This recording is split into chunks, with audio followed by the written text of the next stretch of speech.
Dr. Braga, nakamute ka. Sorry for that. Okay, unmuted. Okay, for the video lab, itutuloy-tuloy natin, okay, from the first to the last. There are 3 major Aklan videos that you will see para matapos siya kaagad. The first 2 will talk about the posterior abdominal portion, muscles, and then followed by neurovascular structures. The third video will talk about the kidney, the adrenals, and the ureters, and a little bit of the bladder kasi part siya ng excretory system. So for the first video sa muscles, take note of the 4 major muscles na i-discuss ni Dr. Aklan. 4 lang yun eh. So siguro kaya nyo naman na i-memorize yung OA niya, no? Origin, insertion, innervation, at saka action. Paki-memorize na lang kasi minsan maganda siyang ma-appreciate, no? When you trace the muscles, where it comes from and where it attaches. And then from the muscles, we will go into the blood vessels.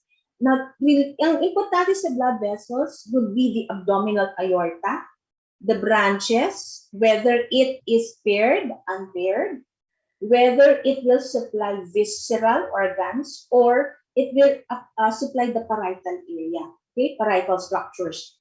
So, orient yourself and watch, and then validate kung ano yung natutunan nyo sa lectures dito sa mga video.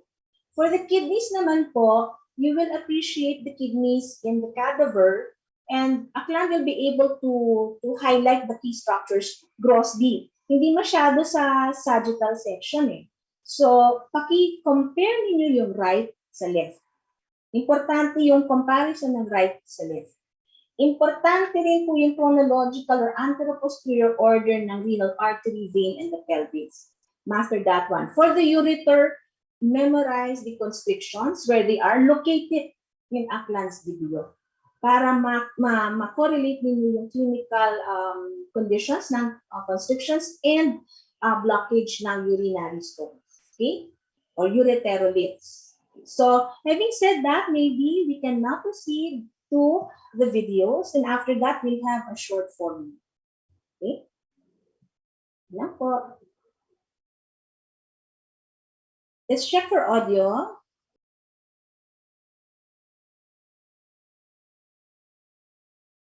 Are we okay with the audio? Dok, wala pong sound. Wala? Okay, wait a minute. Hindi ko pala na-activate yung ano.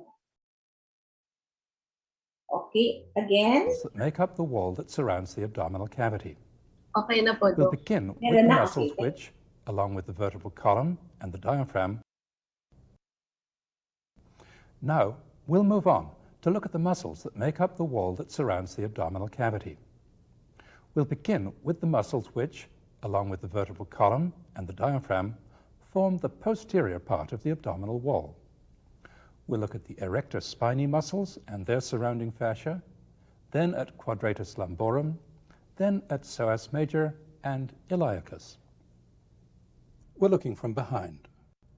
Here's the iliac crest, here's the 12th rib, here's the midline. Here are the muscles known collectively as the erector spinae. We looked at them in the first section of this tape. They arise from the sacrum and from this part of the iliac crest. They're inserted on the thoracic vertebrae and on the backs of the ribs.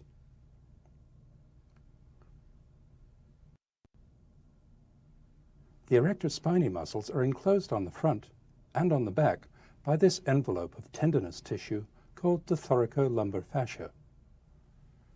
The layer on the back of the erector spinae arises from the spinous processes. The layer on the front arises from the transverse processes. The 2 layers of thoracolumbar fascia fuse into one thick layer along the border of erector spinae. The thoracolumbar fascia is an important attachment for muscles of the abdominal wall, as we'll see shortly. Next, we'll add quadratus lumborum to the picture. Here's quadratus lumborum. It lies in front of the erector spinae muscles and their investing fascia. Quadratus lumborum arises from the 12th rib and the transverse processes of the upper 3 lumbar vertebrae. It's inserted on the most medial part of the iliac crest and the transverse process of L5. Quadratus lumborum assists in producing lateral flexion of the lumbar spine. Lying medial to Quadratus lumborum is psoas major. Psoas major arises from the transverse processes, vertebral bodies, and intervertebral discs from T12 to L5. It runs down across the alar of the sacrum, across the sacroiliac joint, and along the pelvic brim. Before seeing where psoas major goes, we'll add its close neighbor, iliacus, to the picture. Here's the iliacus muscle. It fills the iliac fossa. Iliacus arises from this wide area on the wing of the ilium. Down here, the medial fibers of iliacus and the lateral fibers of psoas major join, forming a single muscle belly known as the iliopsoas. The iliopsoas runs beneath the inguinal ligament and passes backwards to insert here on the lesser trochanter of the femur.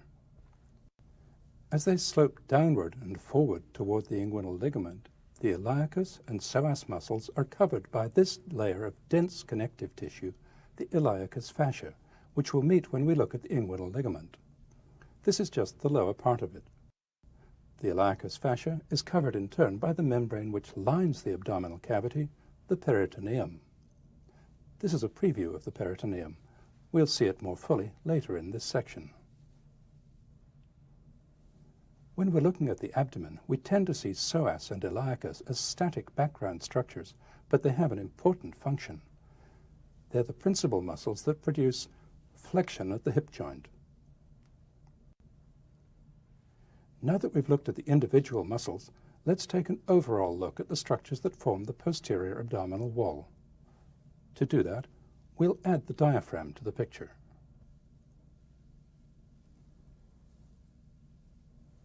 The steeply rising diaphragm forms the highest part of the abdominal wall, not only at the back, but all around.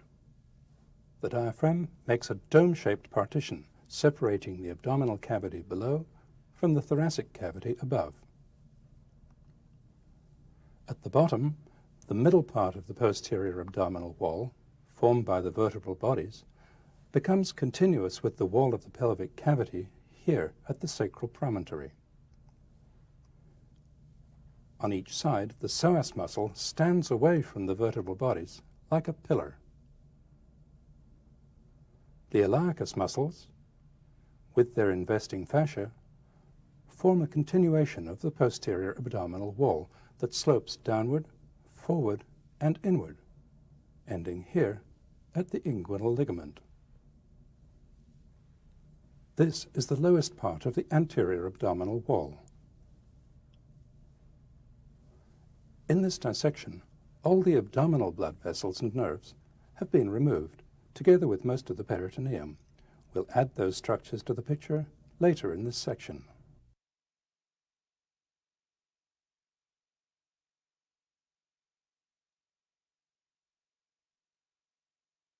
Now we'll move on to look at the blood vessels of the abdominal region. First the arteries, then the veins. We'll start by looking at the part of the descending aorta that lies below the diaphragm, the abdominal aorta. Here's the posterior abdominal wall, with the arteries in place and the veins removed. Here's the abdominal aorta. It enters the abdomen by passing through the aortic opening in the diaphragm at the level of the 12th thoracic vertebra. The aorta runs down on the front of the lumbovertebral bodies, just to the left of the midline. It ends by dividing at the level of L4 into the right and left common iliac arteries. The point where it divides is called the aortic bifurcation. In looking at the branches of the abdominal aorta, we'll begin with the three which arise in the midline and supply the gastrointestinal organs. Then we'll look at the branches that arise in pairs. The three midline branches are the celiac trunk, the superior mesenteric, and the inferior mesenteric.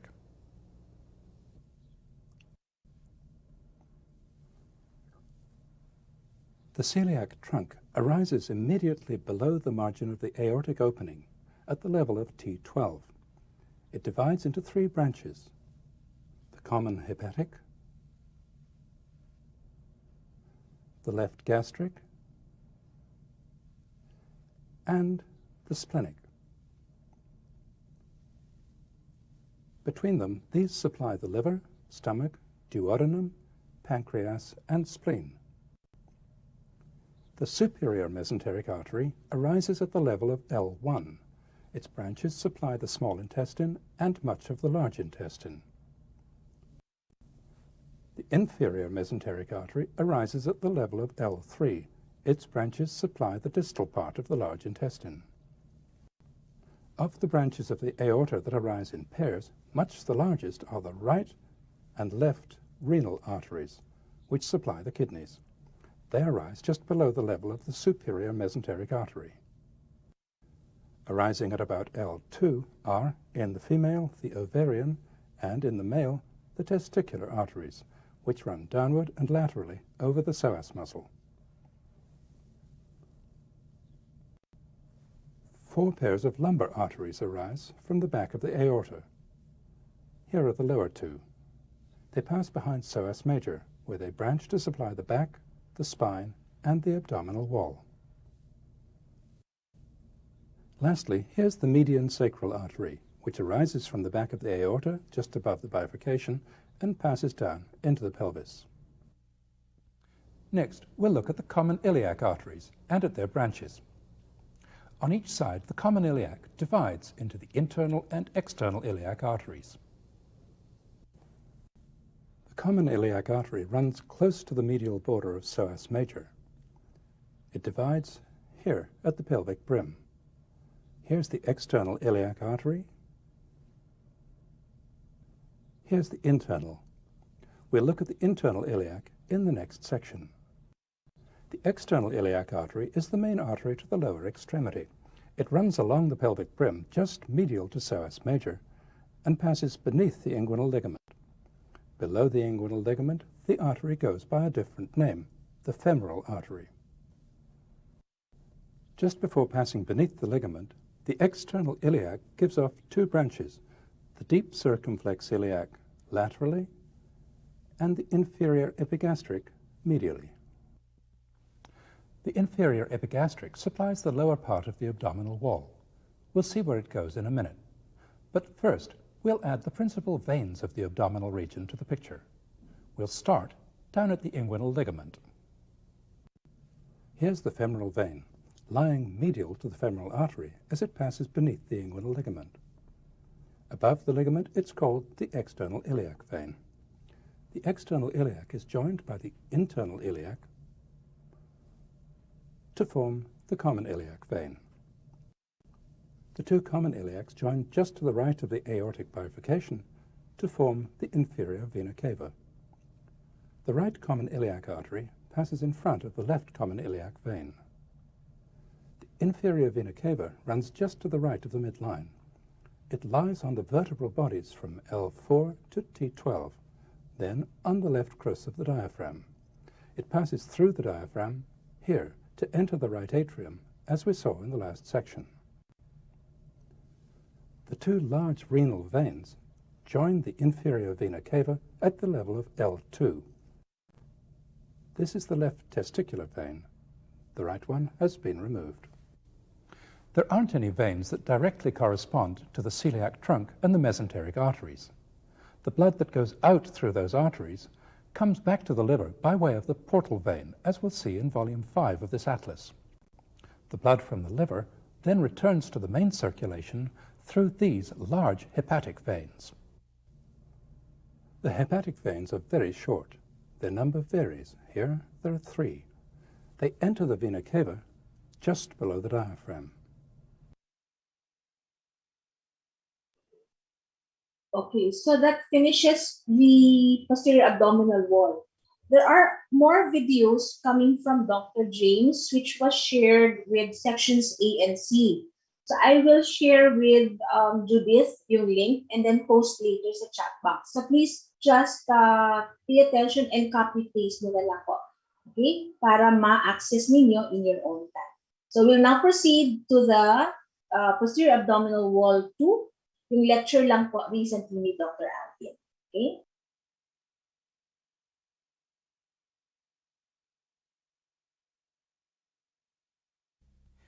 Now we'll look at the structures of the urinary system: the kidneys, the ureters, the bladder, and the urethra.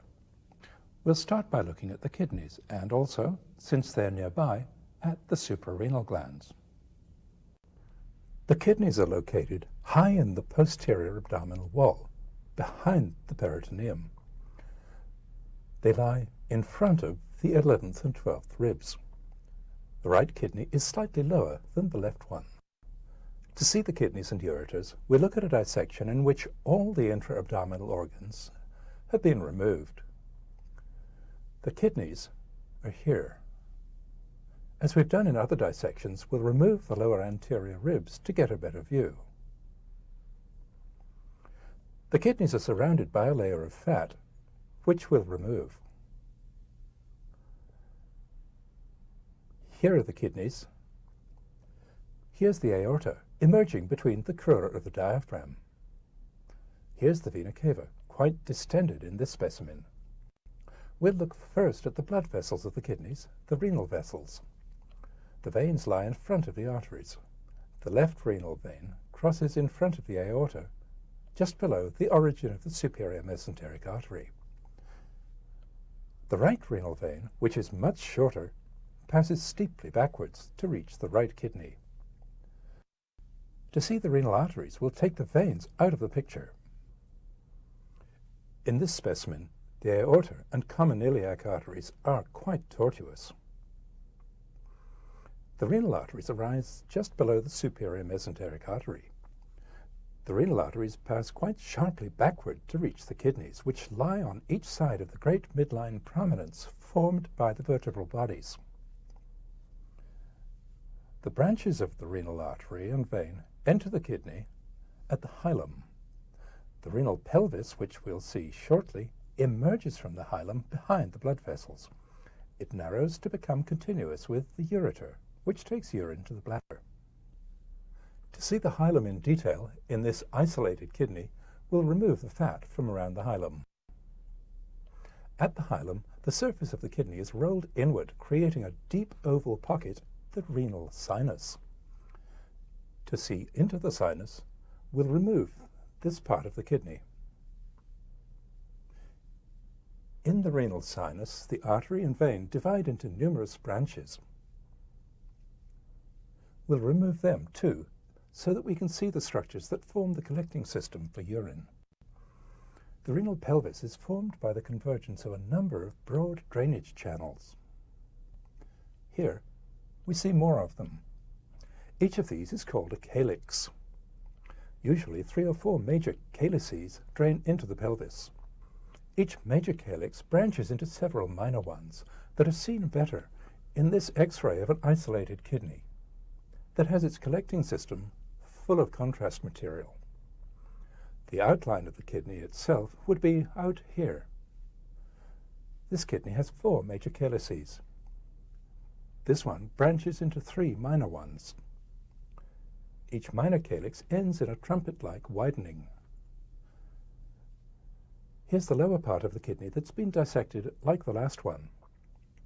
The ureter's been cut short. The end of each calyx spreads out and attaches here to the surface of the kidney that faces in towards the renal sinus. If we remove the calyces, we can see that at the end of each one, the solid tissue of the kidney projects inwards in a mound or ridge called a papilla. There are 2 more papillae here. Here's a kidney that's been divided longitudinally. All the blood vessels have been removed. The solid tissue of the kidney is called the renal parenchyma. It consists of an outer cortex and an inner medulla. The medulla is continuous with the papillae. Towards the tip of each papilla, the collecting tubules, which are just visible, converge. They open into the calyces here at the tips of the papillae. Now that we've seen the kidneys, we'll look briefly at the suprarenal glands. These important endocrine glands, which are also known as the adrenal glands, lie just above the kidneys, but are not related to them functionally. Here's the right suprarenal gland. It's embedded in the same layer of fat as the kidney. The inferior vena cava lies just in front of it. Here's the left suprarenal gland. It lies in front of the upper part of the left kidney, close to the left crus of the diaphragm. Here's a suprarenal gland by itself. It is this color in the living body. We'll divide it along this line to see a little of its internal structure. This pale outer layer is the cortex, which secretes corticosteroids. This darker inner layer is the medulla, which secretes epinephrine and norepinephrine. Now we'll return to the urinary system and follow the ureters down to the bladder. The ureter emerges from the hilum of the kidney and runs almost straight downward toward the pelvic brim, which is here. Behind the ureter is the psoas major muscle. The testicular vessels cross in front of the ureters in the male. The ovarian vessels do so in the female. To follow the ureter as it passes into the pelvis, we'll continue the dissection down here. As the ureter runs over the pelvic brim and into the pelvis, it passes in front of the common iliac artery, just as it divides to become the internal and external iliac. In both sexes, the ureter passes downwards and forwards along the pelvic wall towards the bladder. It passes medial to the branches of the internal iliac vessels. In the male, the ductus deferens crosses the ureter medially. To see the ureter entering the bladder, we'll look at a specimen that's been divided along this line. Here's the divided pubic symphysis. Here's the bladder, which we'll see shortly. Here's the left ureter, entering the bladder behind and well to the side. Here, passing just above it, is the ductus deferens, which we'll see later in this tape. Now we'll return to our view from in front and look at the course of the ureter in the female. As in the previous dissection, we've removed the sigmoid colon and rectum. Their peritoneal attachments were here. Here are the ureters crossing the pelvic brim. This is the uterus. We'll pull it forward a little. Here are structures that we'll see in detail later in this tape. The broad ligament, the round ligament, the fallopian tube, and the ovary. This fold is the infundibulopelvic ligament. Here, passing into it, are the ovarian vessels. They're lateral to the ureter. If we pull on the ureter, we can see where it goes. It runs downwards and forwards around the pelvic wall, passing through the base of the broad ligament. To follow it, we'll remove peritoneum here and here, removing the underlying fat so that we make a window right through the broad ligament. Here's the ureter behind the broad ligament. Here it is in front, approaching the base of the bladder, which is here. The uterine blood vessels cross just above the ureter within the broad ligament.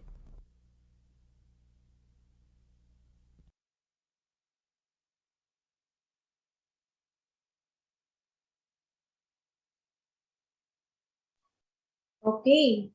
Okay. So far, yun yung mga major videos coming from Aklat. Are you able to appreciate the structures on the cadaver and link it with your lecture earlier? Nakakatulong ba? Yes po, Doc. Okay, is it easy? Okay, good. So at least it's able to help you out.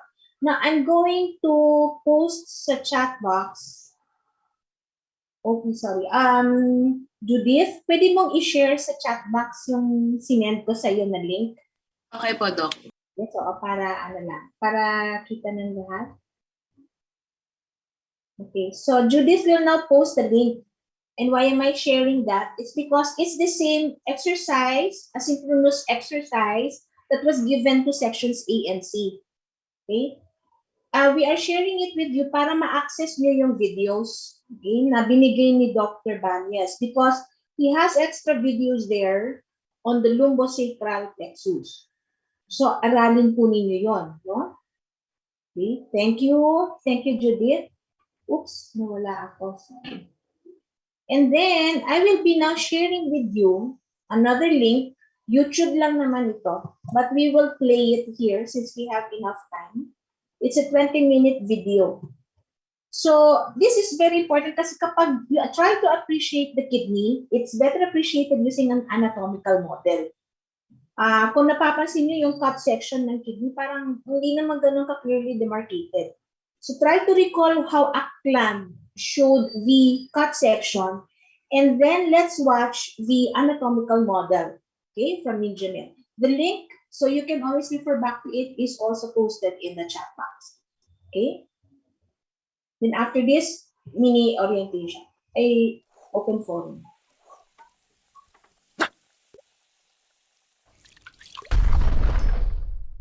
All right, Ninja Nerds, so we're going to talk about the kidney today. So if you look here, we have the kidney's kidney bean shaped, and we have two of them, right? So you'd have them in the abdominal actual area, right? So the abdominal cavity. So if you look here, you're going to see this like nice little connective tissue that's actually surrounding the kidney. There's actually three layers, but we're going to talk about this one first. This is actually called the renal capsule. It's made up of a little bit of like a loose connective tissue, and basically its job is to prevent certain types of infectious microorganisms from spreading into the kidney. Now, just for your information, there is other connective tissue surrounding it, like outside of this one, so more superficial to this one, which is called the perirenal fat capsule. And that's a adipose tissue that surrounds it and also is helpful for being able to cushion the actual kidneys. And there's also one more, is actually what's called the renal fascia, which is like a dense fibrous irregular connective tissue that anchors it to the actual surrounding structures to keep it retroperitoneal, which means behind the peritoneum. All right, if you look here at the kidney, you can't see it, but imagine there's like a slit-like space. So a little hole here where, example, the renal artery is going in, the renal vein is coming out, and the ureter is coming out. There's a little slit-like space where all these structures are going in and out. That's called the renal hilus, okay? That's very different from what's called the renal sinus. The renal sinus is in this area. It's basically like the plumbing of the kidney. It's like this area or this space which consists of like the renal pelvis, the renal artery, the renal veins, and other different structures in this area, okay? Now that we've done that, let's go ahead and look at different parts of the kidney here. So if you look here, this is actually going to be this outer granulated tissue out here, all this like kind of like a beigeish color here, all this part here too. All the way around is actually called the cortex. So it's called the renal cortex, okay? Deep in the actual part of the kidney is this nice little like dark striated types of tissue. That is actually called the renal medulla. And if you kind of look at the renal medulla, it kind of appears to look like a pyramid, right? So that's like a renal pyramid, a renal pyramid, a renal pyramid, and a renal pyramid. And they just keep going down. So again, renal medulla is this dark striated color, and then they look like pyramids. So you call these renal pyramids, okay? Next thing, you notice number 23 right here? It's like an inward extension of the cortical tissue. So if you notice, here's the cortex, and then there's a little extension that dips down into the medulla. These are called the renal columns, okay? So that's called the renal column. So the renal columns are inward extensions of the cortex, all right?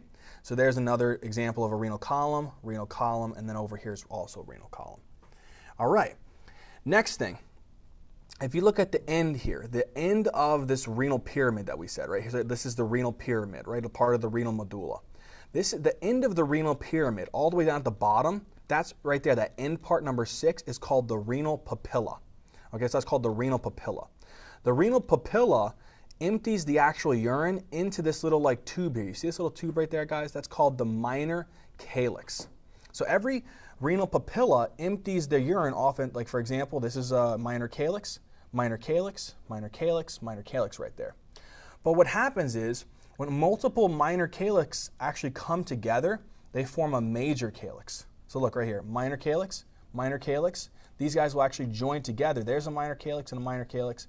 They'll come together and form this big structure here, which is called the major calyx. Okay? The major calyx will actually join and actually form this big structure here, which is called the renal pelvis, number 4. So it's the big joined structure of multiple major calyx. And again, that forms the actual renal pelvis. And then once the renal pelvis exits the kidney and goes out through the hilus, it becomes this big structure here, number 3, which is called the ureter. Okay? So again, one more time, minor calyx. And then all of this, whenever you have a minor calyx joined together, they form a major. And again, over here, minors would actually join together to form a major. And all of those major calyces empty into what's called the renal pelvis, and the renal pelvis exits the actual ureter as exits the kidney as the ureter. All right. Another thing, we need to talk about the arteries, the blood flow to the actual kidney. So let's go ahead and follow a drop of blood from what's called the abdominal aorta and into the kidney. So imagine there's the abdominal aorta here. Off of the abdominal aorta, you have an artery, number 2. That number 2 is called the renal artery. Okay, so it's the renal artery. The renal artery, once it enters into the kidney through the hilus, it splits. You see how it splits here into 2A? 2A is called the segmental arteries. So again, 2 is renal, 2A is segmental. Then the segmental artery goes into what's called the interlobar artery, number 13. Now, if I tell you what a lobe is, that's going to help you to really understand what number 13 is. So a lobe of the kidney, because you have multiple lobes of the kidney, let's say I call it what's called a renal, like a lobe. I'm going to actually take and cut around this renal pyramid all the way up. So from this part of the renal pyramid all the way up, and the surrounding cortex. So all the way up here, all the way over here, and down this way, right there. So all this that I kind of like chunked out here, all this point here, that's all a lobe of the kidney. So we define a lobe as the renal pyramid and the surrounding cortical tissue. This artery here is called the interlobar artery. So if this is a lobe of the kidney and this is a lobe of the kidney, the interlobar artery runs in between those two. It's the interlobar artery. The interlobar artery is actually going to move up through the actual lobes, and then as it gets to the top part of the cortex, it starts branching off. So you see number 16 here, and you would also see again, here's interlobar artery coming up this way and branching this way. This branch and this branch is called the arcuate artery. So number 16 is the arcuate artery. Then, the arcuate artery, as it's moving up, it gives off these branches. You see these little branches coming off here? All this one, this one, this one, this one, this one, that red one there.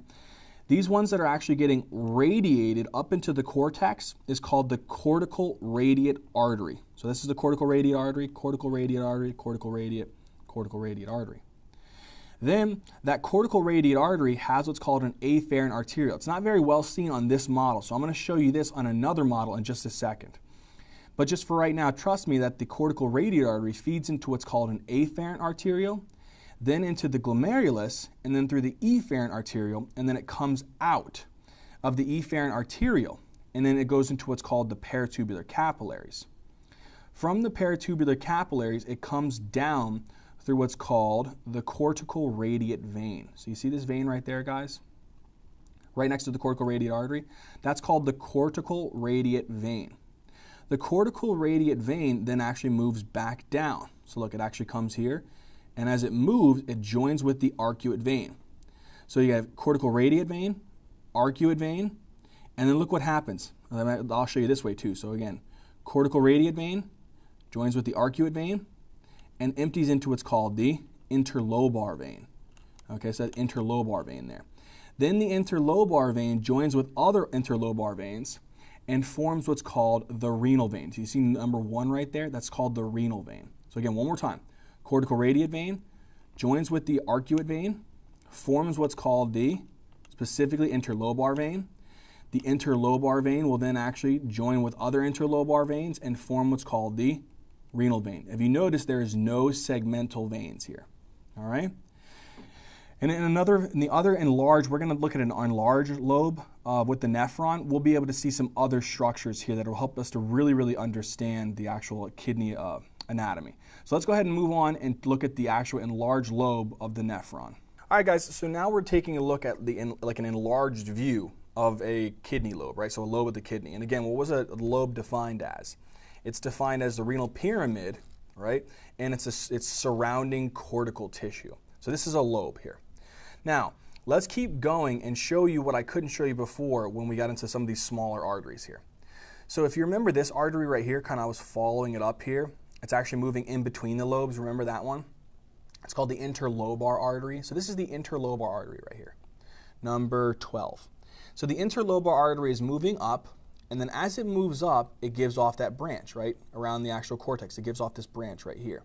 So this branch right here, and then you'd see it over here, right there, all the way over. So number 7, if you will. So following up is interlobar, then it gives off a branch which is called the arcuate artery, okay? Now, what happens is the arcuate artery is going to start feeding up here. So if we feed it up here, you see as it comes up here, number 8, as we follow this all the way up, it's like a branch going straight into the cortex here. This one right here is called the cortical radiate artery, just like this one over here is also the cortical radiate artery. So now, cortical radiate artery here, they give off branches. So you see these tiny little branches right there? We'll even see these even better when we look at what's called a renal corpuscle. But if you see that tiny little guy right there, that is called the afferent arteriole. That little branch right there, that also is an afferent arteriole. And that one right there is an afferent arteriole, just like this one is also, and that one. So 9 is the afferent arteriole. What happens is, the afferent arteriole feeds into this little structure here. So you see this little structure here, this little like beige tan looking ball? This is actually called a renal corpuscle. And what a renal corpuscle is made up of, and we'll see it in a better view, is it's made up of a tuft of capillaries, which is called the glomerulus, and then a surrounding Bowman's capsule. Well, we'll talk about that. For right now, just know that afferent arteriole feeds into this thing called a renal corpuscle. And then what happens is it gets drained by another arteriole. You see this one right there? That's called the efferent arteriole. This one would also be the efferent arteriole. This one over here would be efferent arteriole. So it's going into here, getting filtered through the glomerulus, and coming out through what's called the efferent arteriole number 10, also efferent arteriole, and also efferent arteriole. Okay? So interlobar, arcuate, cortical radiate, afferent, glomerulus, efferent. Now, the efferent arterioles, as they're coming out, they start branching into smaller little capillary networks. You see this whole capillary network right here? This whole capillary network right here is called the peritubular capillaries. Okay? So all this capillary network that the efferent arterioles branch into is called the peritubular capillaries. The peritubular capillaries are important for secretion and absorption. We'll talk about that in physiology. But as we drain the peritubular capillaries, they all drain into this main vein here. You see this number 8 right there, that main vein? That right there is called the cortical radiate vein. So it's bringing the actual blood, the deoxygenated blood, all the way down from the cortex going towards the medulla, okay? So now this cortical radiate vein is coming down, right? It's going to join with this blue vein right there. What's this one? That's called the arcuate vein. So remember I told you that there was the efferent arteriole that gave off the peritubular capillary branches? Well, there's another peritubular capillary branch that actually it feeds into. So this is the efferent arteriole. This is also an efferent arteriole. You see how it actually gives off this branch right here, this big capillary network here? This big capillary network, it's a peritubular capillary, but it's in the medulla, so we give it a special name. So this big peritubular capillary network here is called the vasa recta. Okay, so again, efferent arteriole gives off a branch that feeds deep down into the medulla here and forms this capillary network. And this capillary network is called the vasa recta. It's very important with being able to form concentrated urine, and we'll talk about that. So again, efferent arteriole, vasa recta. The vasa recta has blood that can also drain into the arcuate vein. So arcuate vein, blood from the vasa recta, and the cortical radiate vein all dump their blood into this main vein moving down the actual in between the lobes. So this main vein coming all the way down here is going to be number 12, is going to be the interlobar vein, okay? And then if you remember, the interlobar vein will actually feed into the renal vein and then go back to the inferior vena cava. All right, now, let's come back over here to the glomerulus. So if we go back to the glomerulus, that little capillary network inside of the renal, it's a part of the renal corpuscle, inside the Bowman's capsule. If you look here 20, it's a little capillary network. That's called your glomerulus. What the glomerulus does is it filters certain types of plasma components out of the blood and into this little like tubes here, all right? So you see this little membrane here that's kind of surrounding it all the way around? That's called the Bowman's capsule, okay? What happens is once the fluid, the plasma is filtered, it drains into this Bowman's capsule, and then it goes into this little like coiled tube. You see this little coiled tube like this? 2A, that's called the proximal convoluted tubule, okay? So this little like thing right here surrounding the glomerulus is the Bowman's capsule, but then this tube that's coiled is called the proximal convoluted tubule. Then the proximal convoluted tubule goes down through what's called the descending limb of the loop of Henle, and then through a little thin section of the descending limb. Then it goes down and it comes back up through the ascending limb of the loop of Henle. So descending limb, thin section, ascending limb of the loop of Henle. Then as it comes up back into the cortex, look, it starts getting coiled and like convoluted again, right? So it comes up, ascending limb, look, boom, gets coiled again. This little coiled part right here is called the distal convoluted tubule. Okay, so one more time, Bowman's capsule, proximal convoluted tubule, descending limb, thin section, ascending limb, distal convoluted tubule. The distal convoluted tubule dumps its actual filtrate into this big long structure all the way down here. You see this guy right there? All the way here. This is called the collecting duct. So number 6 is the collecting duct. Now, one more term I want to give you guys is, you know how I said the Bowman's capsule, proximal convoluted tubule, loop of Henle, and distal convoluted tubule? That makes up what's called the nephron, okay? So a renal corpuscle is the glomerulus and the actual Bowman's capsule. But a nephron is the Bowman's capsule, proximal convoluted tubule, loop of Henle, and again, the distal convoluted tubule, all right? And again, this is the collecting duct. Now, as the filtrate's actually moving down through the collecting duct, it'll get to the end of this actual renal pyramid here. What was that little peg-like projection of the renal pyramid called down here? This is called the renal papilla, right? Well, there's a little duct portion here at the renal papilla. That's called the papillary duct. And once this is actually at the papillary duct, it's now urine. And it drops off of the papillary duct, off the renal papilla, and into that minor calyx, okay? All right, so that covers everything we need to see here on the enlarged lobe with the nephron. Now let's go ahead and zoom in on this actual renal corpuscle and take a deeper look at that. All right, so now we're going to take a deeper look at the renal corpuscle. So do you guys remember, like this is actually that little larger, like a smaller view of the renal corpuscle. What we're going to do is we're going to look at that in a way deeper view. So this is a renal corpuscle. So again, what is the definition of a renal corpuscle? It's the glomerular capillaries and the surrounding, it's called Bowman's capsule. So now feeding this glomerular capillaries is this arterial here called the afferent arterial. So the afferent arterial is the arterial that's feeding the glomerulus. Draining it is number 7 over here. This is the efferent arterial. Okay, so afferent arterial, efferent arterial. Afferent feeds the glomerular capillaries and efferent drains the glomerular capillaries. Okay, another thing.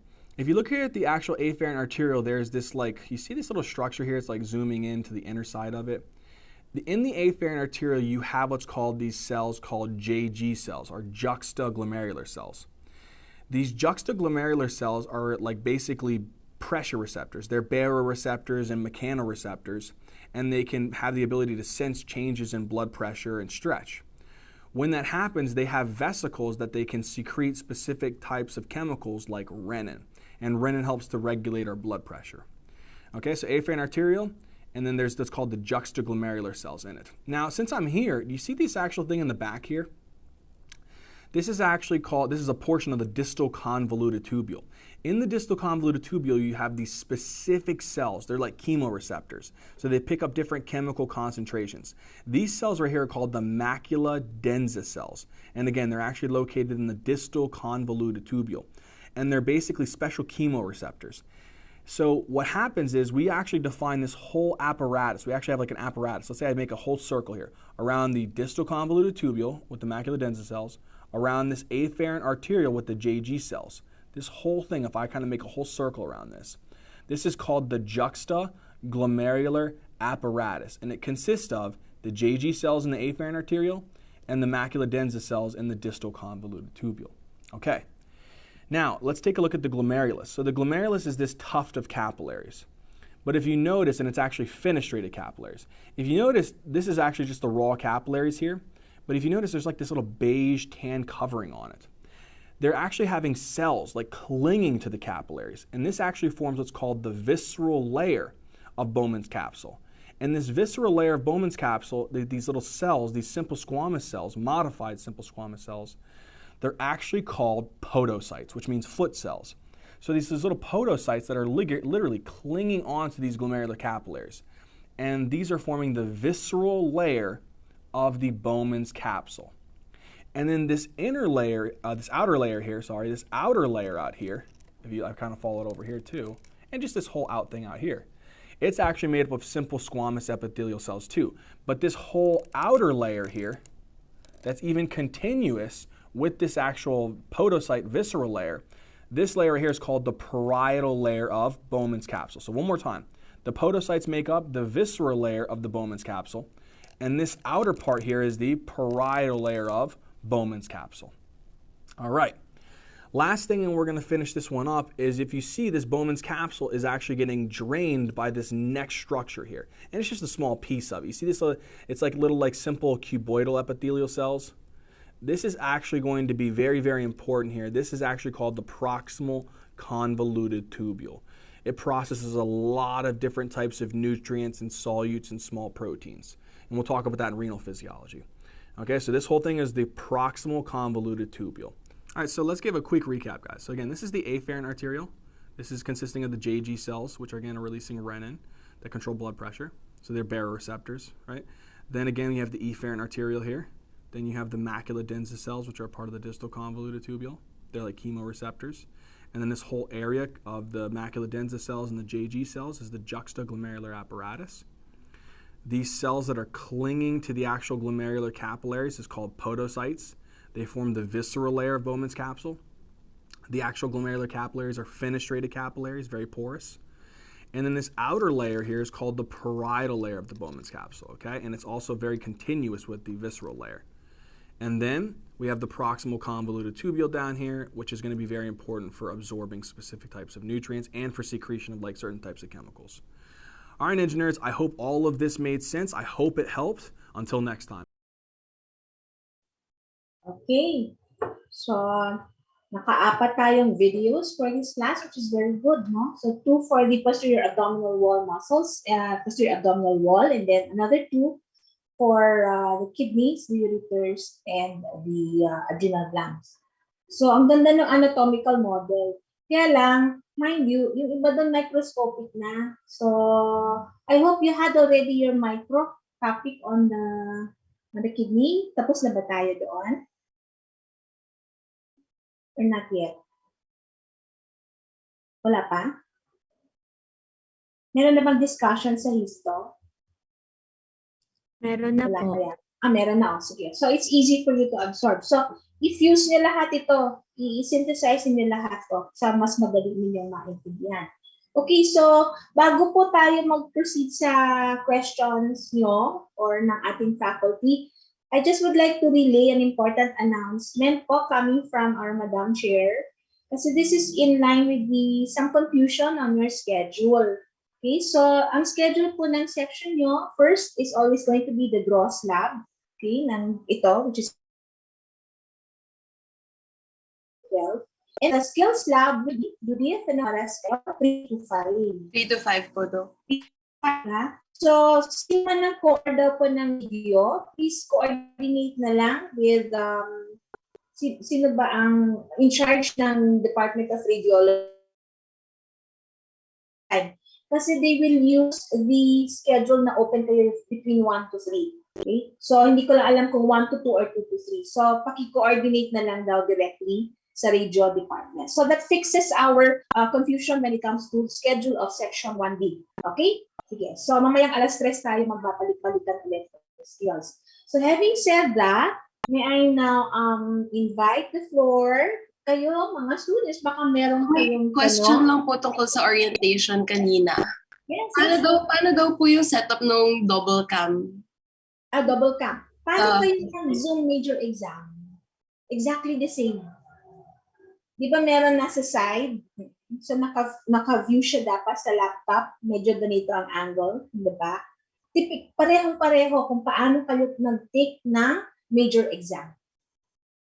So isang cam lang po, Doc, sa phone Sa lang. Isang phone lang po gamit. Meron kayo, oo. Tapos ano kayo sa Moodle, tama? Sumasagot sa Moodle. Okay po. Sige po. Parehong-pareho, oo.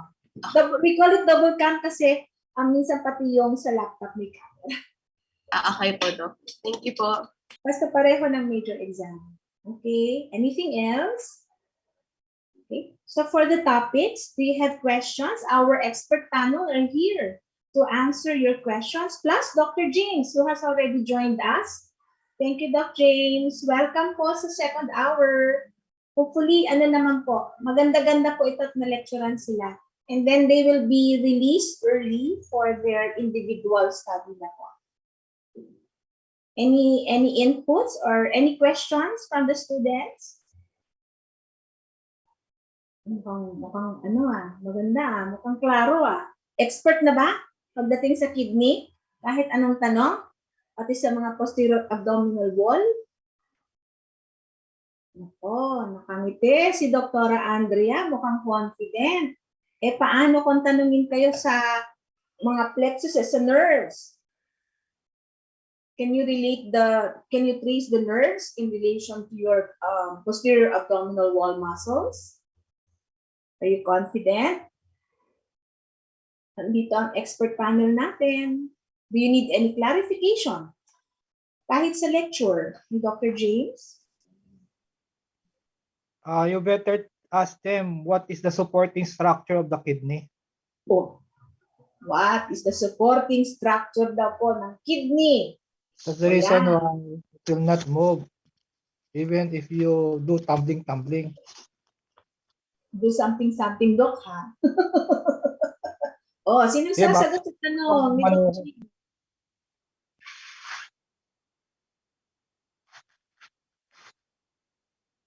Any? Nasa manual yata nga yung Doc Di ba na-lecture na yan? Natutulog kayo? Was the supporting structure of the kidney lectured to you? Can we ask the coordinator? Nabanggit ba yun?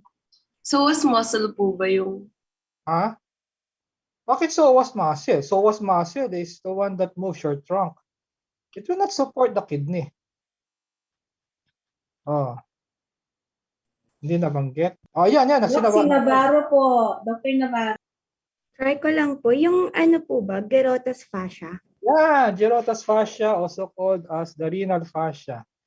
And that is an extension of what fascia, sweetheart?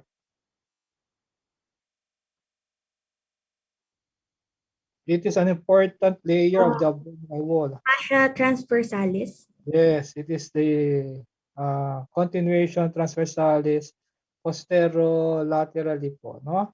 Then eventually upon reaching the convex side, kasi ang kidney natin bean shape yung convex side of the organ, nagdi-divide siya sa dalawang leaf. One will go anterior, the other part will go posterior. So, i-embrace niya.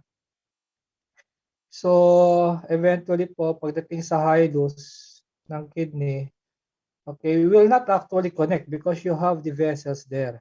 No, you don't have the vessels. The gerotas fascia will also be supporting the adrenal gland. Okay, hindi na po kidney pati adrenal gland yan.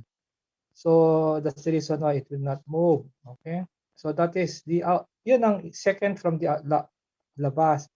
But yung pinakalabas talaga, yung taba. The adipose tissue is also important in supporting. Kasi po, you have the pararenal fat.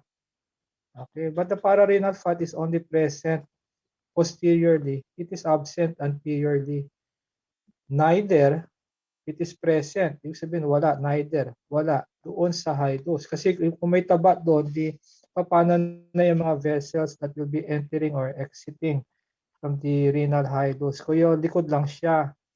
But the presence of that, okay, fills up the space around the kidney that somehow assists in holding the kidney in that area. together with the peritoneum po in front of it. Okay? Sige. So you have now the gyrotous fascia, outside the gyrotous fascia, posterior, the pararenal fat. Then between naman po, okay, the gyrotous fascia together with the renal capsule, you have another taba called the perineal fat. Okay, so it's also important in filling up the space to hold, okay, the organ in that area. Kaya I mentioned that kanina in other sections that in case of malnourished po, undernourished yung pasyente, so there's no much adipose taba doon. So pwede magkaroon ng ptosis. Yung ptosis bumabaksak yung kidney. And ptosis can also somehow affect the drainage, okay, of the urine passing through the renal pelvis and the ureter kasi bumabaksak siya yung tawag ptosis.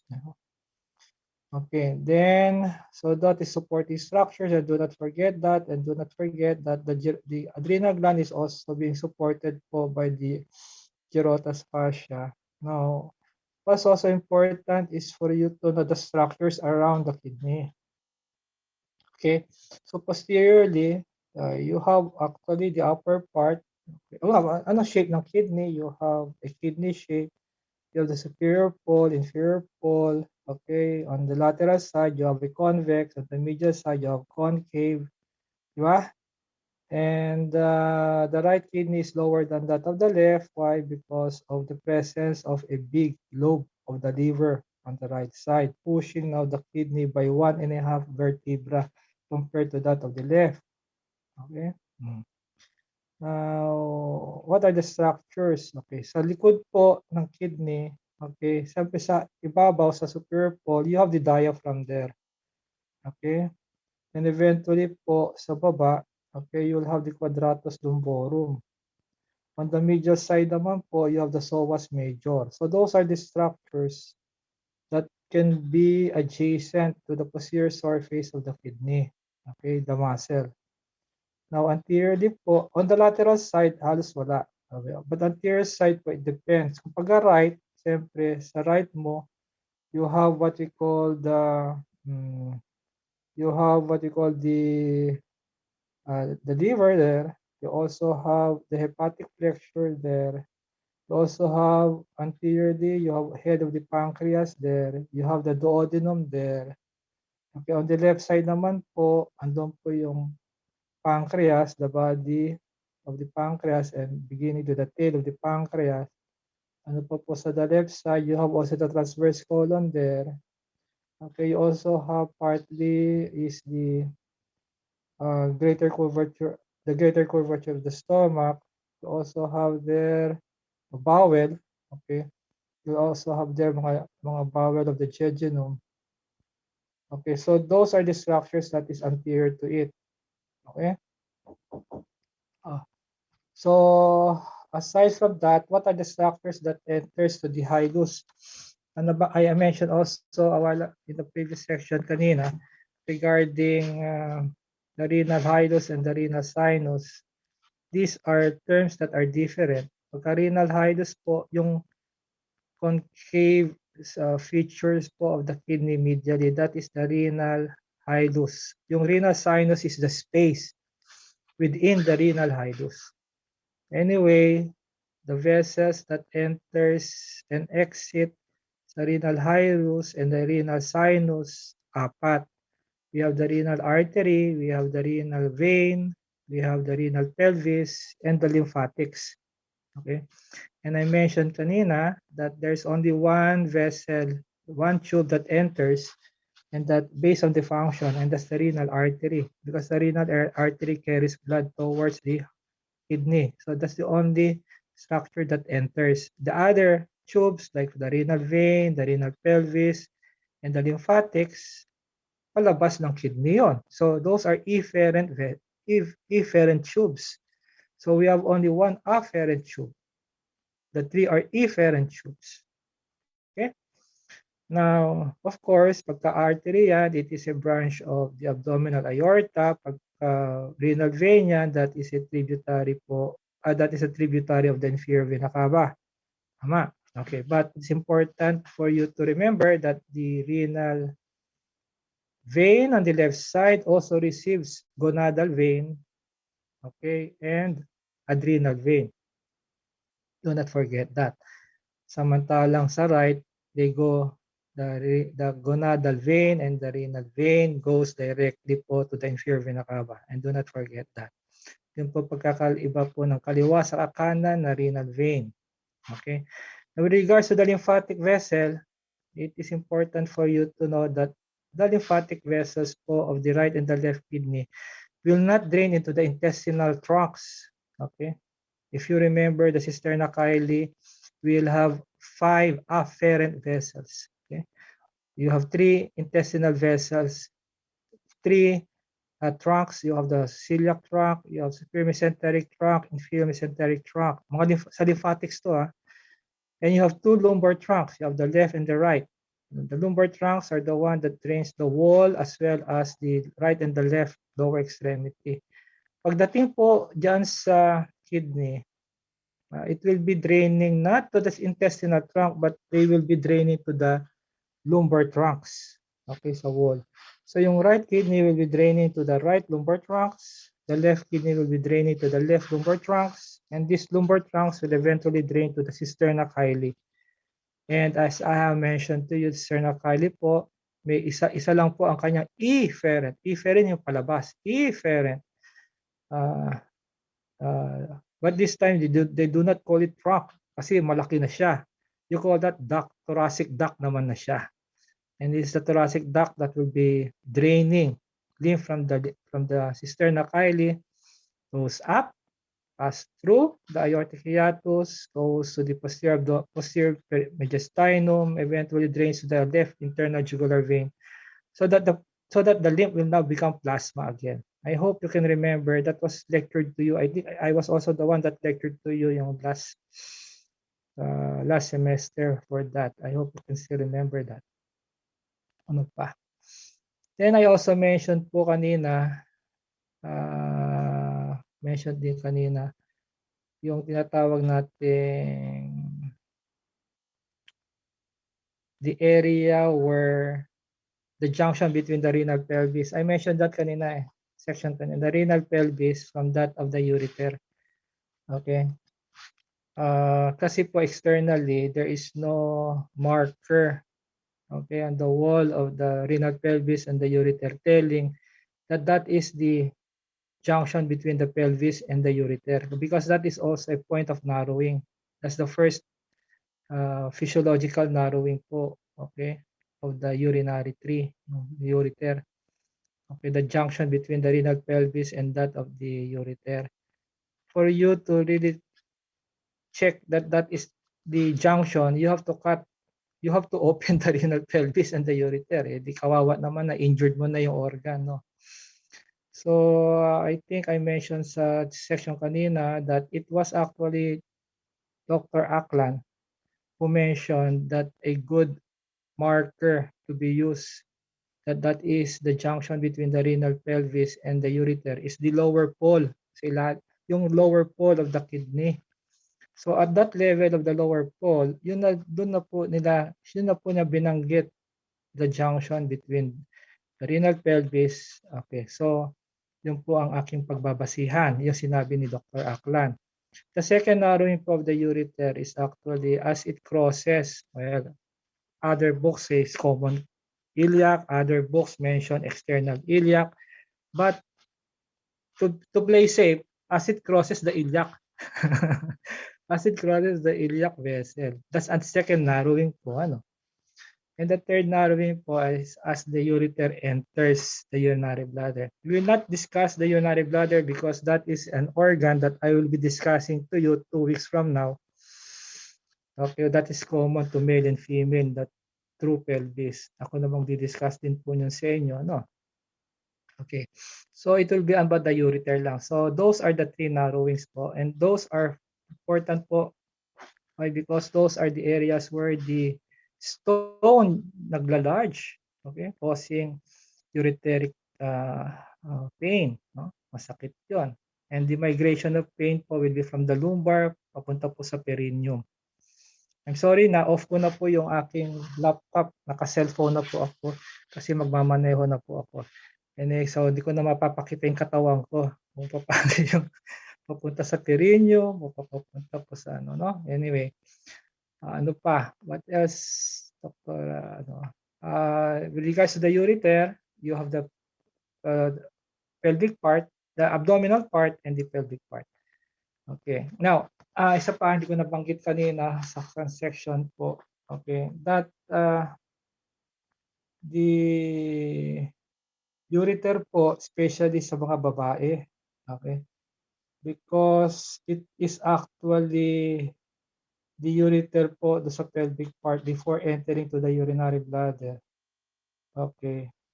It is quite close to a ligament of that supports the ureter, and you call that the lateral uterine ligament or the McEnroth ligament. Okay. Or why? Because in doing total hysterectomy, bilateral salpingo-oophorectomy, once they are locating for this you call that McEnroth ligament, lateral uterine ligament. Okay, there's a possibility of injuring, okay, the ureter. So make sure that before they cut and ligate, okay, any strands there, make sure that it's not the ureter. Because if they accidentally cut the ureter in doing hysterectomy po, okay, at instead na lateral sacral po, nakat po niya ureter, hydronephrosis na po mangyayari noon. So after 3 hours, patient will be complaining of severe lumbar pain kasi hindi makadaan yung ihi. The urine cannot pass through it. Ito, distend ng distend, dilate ng dilate po yung kidney niya, and that is very painful. At pagka nag-x-ray ka, kita mo talaga may hydronephrosis. Even a plain x-ray, you can really present now hydronephrosis. And if that happens, they will immediately emergency referral to a urologist, and that has to be corrected again. So on the same day, dalawang operasyon niya. Okay, they will now reimplant. Okay, they will now reimplant a new ureter to another wall of the urinary bladder. Okay, but if they put it, they make sure that the ureter within the wall of the urinary bladder should be angulated, hindi po yung straight. Because you should assume slight angulation po so that you prevent actually reflux of urine, okay, when the urinary bladder is filled up with urine. Kasi kung straight po ang paglagay ng urologist po yon, then there will be a reflux of urine. Dapat po angulated po yon. Anyway, our urologists are trained to do that. Okay. What else? Excuse me, Doc James. I-acknowledge lang po natin nandyan po si Doc Grace with us. Hi! Good morning! Ay, sige. So, I think yun na muna siguro ang share ko, Dr. Braga. Opo. Ang dami naming saging ket ngayon, Doc. Opo, thank you so much, Doc James. I hope na-appreciate nyo kasi maraming naging application, sharing and application si Doc James when it comes to the kidneys. Driving. Opo. Just ask, mga anak. Just ask. Meron pa po ba silang gustong malaman, mga dear students, before we assign you on our self-directed learning, where you will also now try the async activity that was given to other sections para you can access also the materials. Okay? Do you have any other questions? We have with, yes, Angeli? Doc, clarify ko lang po, yung cortical radiate artery po, same lang po sa interlobular artery. Hello po. Can you type it in? Sorry, hindi ko masyadong maintindihan. Nabanggit kasi yan ni Dr. Valera before. Kaya nga, ang maalala ko, sabi Dr. Valera, interlobular. Pero dyan, cortical radiate, I think it means the same. Pareho lang yon. Yung binanggit kasi ni Dr. Valera noon is lobular. Kasi may lobule, tapos may lobular, bago maging afferent. Pero dito sa ano natin, it is lobular, then arcuate, then cortical radiate, parang gano'n eh, before the afferent vessel. So I think it means, it refers to the same structure, Doktora. Thank you po, Doc. It pertains to the same structure, Doktora. Nabanggit lang na isa lobular, isa naman yung cortical radiate ang isang sinasabi? Corticoradial. Oo, yun. Pero sa ibang libro naman, Okay, so that was clarified. Hindi pa last ba? depende kung ano kasi libro yun eh, na binasa mo. Any other questions? Yes, Doc Grace. Naka-raise ng hand si Doc Grace.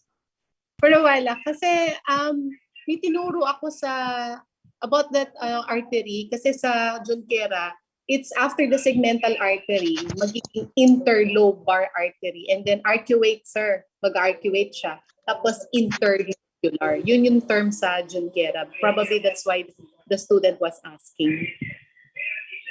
So, pero it's a terminal. Kasi yun ang ano sa Junquera. It's from the renal artery, it becomes segmental artery, interlobar artery, arcuate, and then interlobular. So, yun yung naturo ko kasi sa histo ng kidneys.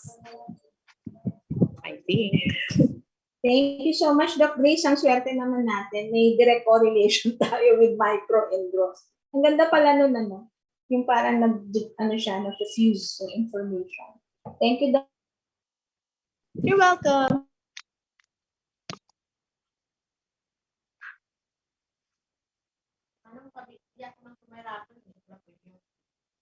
Doc Grace, for clarifying that also. Okay, so if no more na po, Dr. Bea, wala na po mga last words or last snippets ng ating mga must-knows.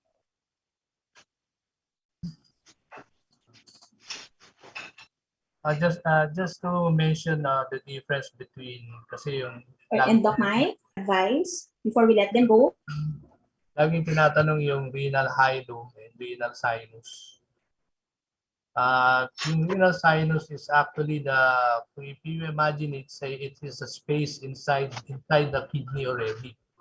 So imagine the space inside the kidney where you are, which is basically occupied by the minor and major calyces and the branches of the renal vessels. Okay? Samantalang yung renal hilum, you would think about it, it's like the entry point or the entrance toward inside inside the kidney. Parang entrance lang siya doon. Okay? Where the artery will enter or the renal base will exit. Parang gano'n. So it's the difference between the hilum and the renal sinus. Yun lang siguro. Thank you, Doc Bea. Thank you so much for that. So again, remember how you differentiate your renal sinus from the renal hilum. Okay, anything else po from our faculty?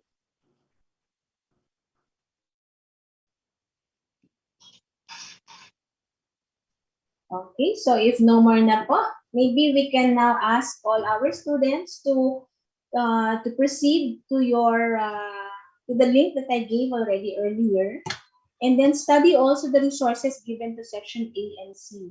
It's important because Dr. James there shared the lumbosacral plexus, and again there's another video on the posterior abdominal wall muscles. Maganda yung discussion po ng mga videos. I hope it fortifies further the lecture, plus what you have seen in Aklan's videos and the anatomical model, okay, from the Ninja Nerds. Okay, so thank you so much for your participation.